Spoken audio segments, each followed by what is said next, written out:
Hashimoto's autoimmune thyroid disorder.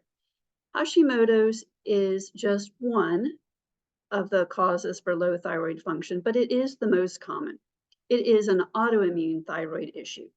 That means the immune system is the problem here, that not so much the thyroid, and it can result in poor thyroid function. So let's talk about the immune system. The immune system is always looking for something foreign.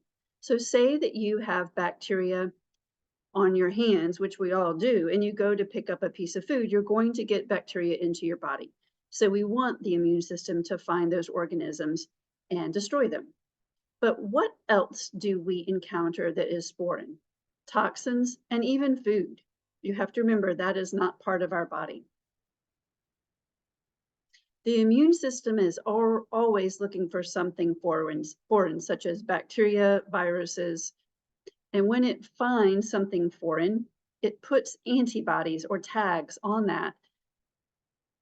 Those antibodies signal to the immune system to have cells come over, ninja cells, for example, to come over and attack whatever that is. Now, there's really not ninja cells, we call them something else. But these cells come and gobble up whatever is foreign, and then the antibodies are released into the rest of the body because they remember, and they're always on the lookout and say, hey, I remember you. So Hashimoto's autoimmune disorder, when we check labs, frequently we will find elevation of antibodies to parts of the thyroid gland. For example, thyroid peroxidase, shortened as TPO, or thyroglobulin, shortened as TG. So Hashimoto's is an autoimmune thyroid disease where we have antibodies to parts of our thyroid, thyroglobulin or TPO, and the immune system is called in to gobble up and remove those parts of the thyroid. Now, why would the body destroy parts of itself?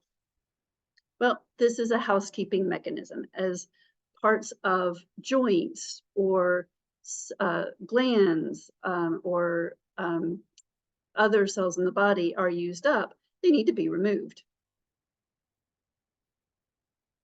So what is the connection between Hashimoto's and gluten? So nature only has so many patterns, and the molecule of gluten looks very much like the molecule of our thyroid gland. So we get something called mimicry.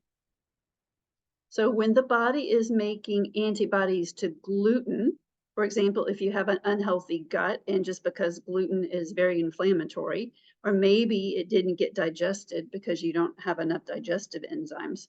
So no matter what the reason, your body is making antibodies to gluten, and those antibodies are very similar to those of the thyroid gland. So that means the immune system is triggered by gluten to come and destroy the thyroid gland.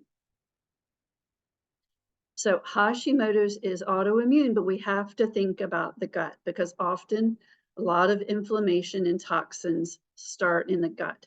When we have leaky gut, we get more leaking of gluten and other foods and organism toxins into the bloodstream that can trigger or upset the immune system.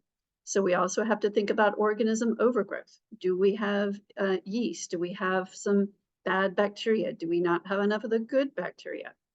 Do we have toxins that are being produced in the gut or that we're exposed to? Remember, stress is a huge factor on the gut and can contribute to immune dysfunction just by itself, as well as leaky gut. And of course, are we getting enough nutrients? Are we absorbing nutrients?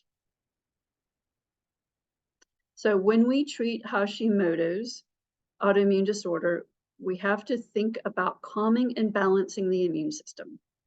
Yes, that means we really need to move into a gluten-free lifestyle to protect the thyroid gland.